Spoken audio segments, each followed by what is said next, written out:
are these people? All right, so I got another story here, and you saw, and it was a good one about Amazon. It's a good one, but it's got a little bit of a weird twist to it. And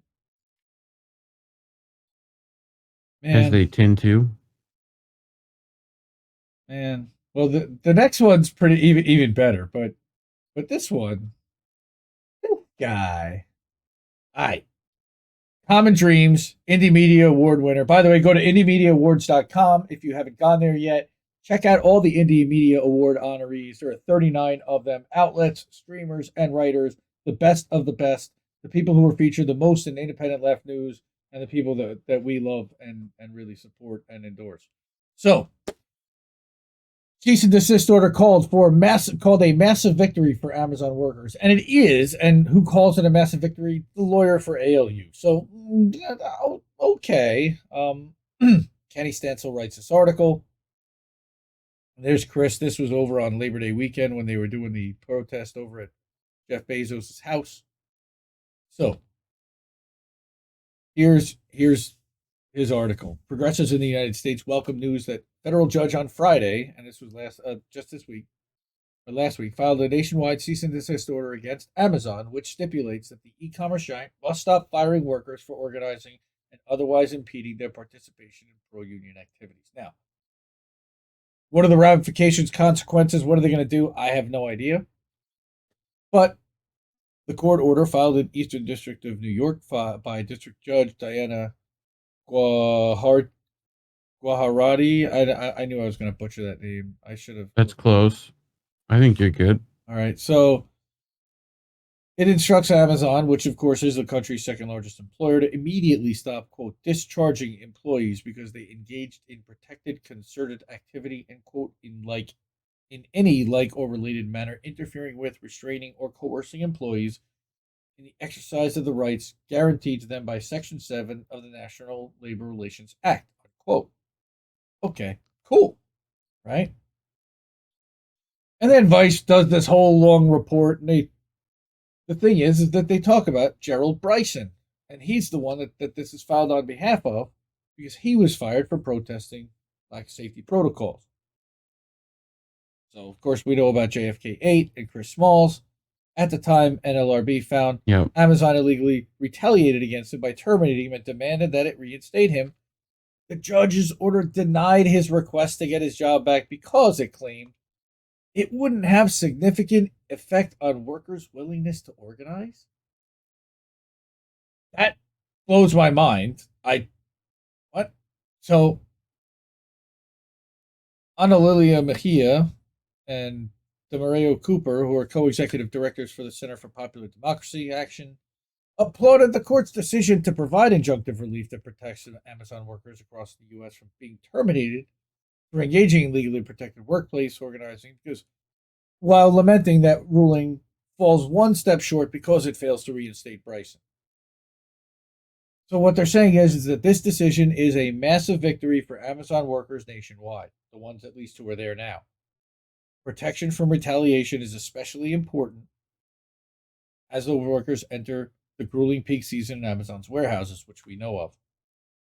Okay, Mejia and Cooper said that nonetheless, continuing to keep Gerald Bryson out of work at this point is just a travesty of justice. It's just mean and cruel. He actually wants to go back and work at JFK 8. Man, what does that tell you about Gerald Bryson, about working at JFK 8, about the people in that union? I mean, it really is a travesty. So, in addition to mandating that Amazon cease and desist, it probably shows there's no other work. Well, yes, sure, at that price, especially, at that rate. But in addition to mandating that Amazon cease and desist, okay, from retaliatory dismissals of workplace organizers, other suppressive tactics that violate federal labor law, the court also requires the immensely profitable corporation to publicly inform all of its JFK 8 employees of their rights. I'm sure really they're gonna do that on the up and up, right? So again, Center for Popular Democracy looks forward to the posting and public reading of the judge's order, so the JFK 8 workers will be notified of their federal rights and of their employer's unlawful actions. Sure. Now, Reef actually has a little bit of a story on this. Amazon continues to aggressively suppress worker organizing across the country, but now the NLRB has the added enforcement power of a federal court's cease and desist order.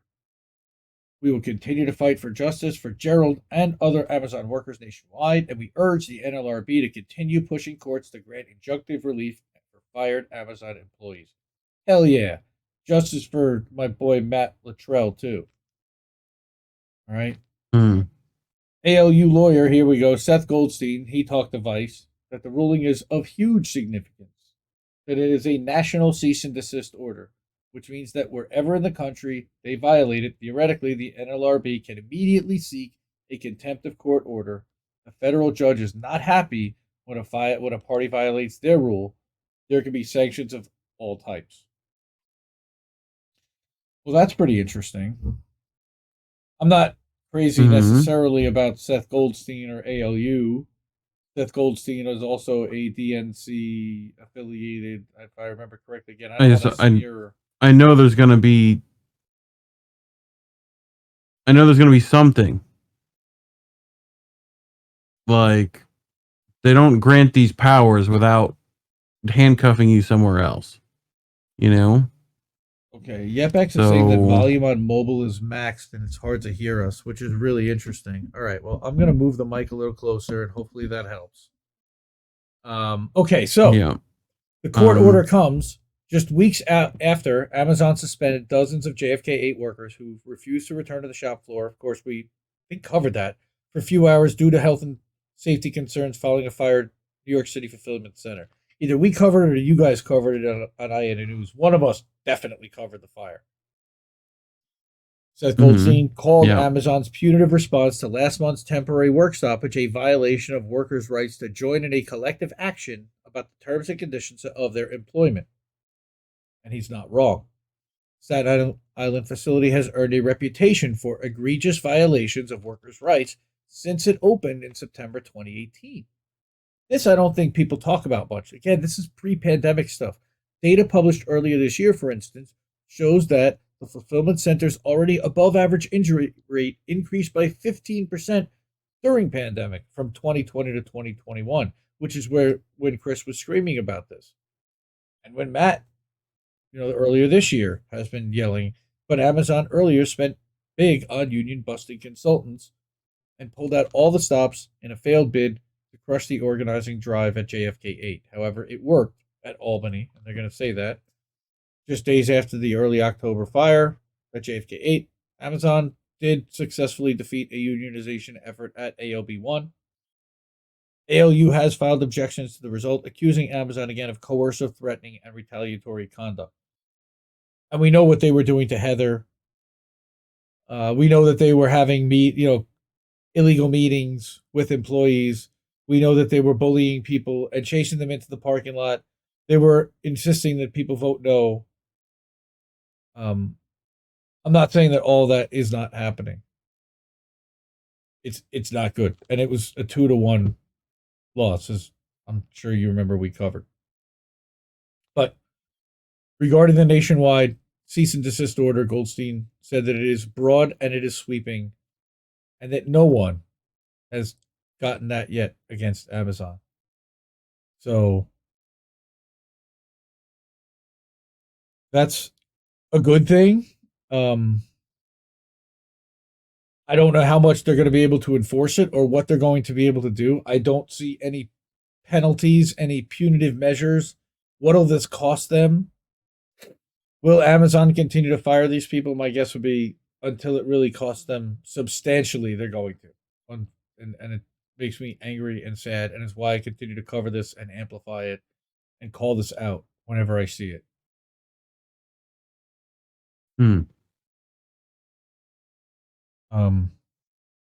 there's more with Amazon, of course, because we had a holiday this week. Yep. We had Thanksgiving, and the day after Thanksgiving is one of the biggest days for Amazon in the U.S. and globally, but specifically in the U.S.